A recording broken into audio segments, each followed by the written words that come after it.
Alright, I'm on hole 2 of the Celtic Cup tournament. I'm in Wednesday's qualifying round in the Rookie Division.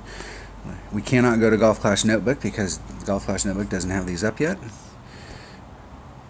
I'm not sure if Playdemic's not helping them out by giving them images or what the deal is, but they're not up yet. I'm gonna use a Saturn and I'm gonna use a Katana. And I want to see where I'm at in ball. I'm using a Katana for the side spin. And I may be able to, if I go further back, switch to a Quasar. I did a shot the other day where I was right up on the green, because I like, on these par 3s, I like to get as close to the green as possible. But the Saturn doesn't have quite enough to stick me right on there. I'm gonna explore my options today.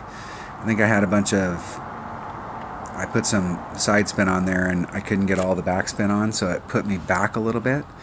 I'm going to see if I can just do max backspin and go right at it. It may lower my chances of hole-in-one, but the closer you can get to the hole, especially with backspin, it's always better. Let's see how close I can get. I can get pretty close.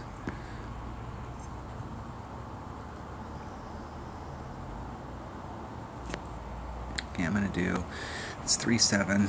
Let's say that's 4-1, 4-3. That's 3-8. Do a little bit. I'm gonna do a little bit of a wind adjustment here. I have on my note sheet 15%, and I didn't do it the other day, and it looked like I hit it perfect, and I was off what looked like about, I should have done a bigger wind pull. And I like that spot. So last time I came here, I was trying to finesse a little bit more where I didn't have max backspin, and so then I had to compensate to get it back to the hole. I was able to start off a little bit more down here. I had to put a bunch of side spin on it with probably about 3/4 of that club's backspin. But if you moved it a little teeny bit in one direction or the other, it was way off. So that spot right there with the max backspin is a little bit, I like that shot a little bit better. And I do think that we are going to have to do a wind adjustment. But you're going to have to find out what that wind adjustment is for where you're hitting. Because the deal is if you're hitting up there where I'm at, you may do one wind adjustment, and if you're hitting back further like where my opponent's at, you're more downhill. So that wind adjustment may be different. So you can't take any wind adjustment that somebody says, oh yeah, you always add. No, well, you don't always add 15 or 10 or 20% on. It's all going to be dependent on where you're trying to get onto the hole from. So don't be married to any of those numbers. Just because somebody is using that number doesn't mean that number is going to be right for your shot.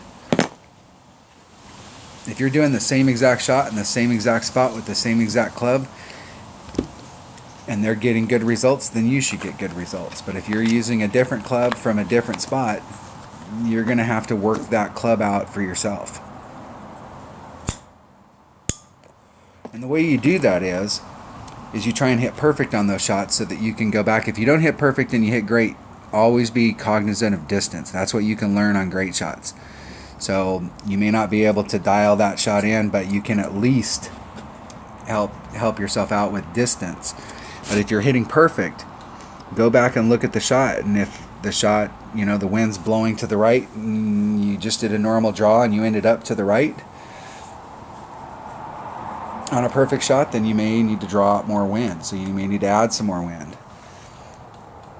If the wind was blowing to the right and you hit perfect, and the ball ends up to the left, maybe you shouldn't pull out as much wind, or maybe you're in mid-club and you don't need to draw out as much wind.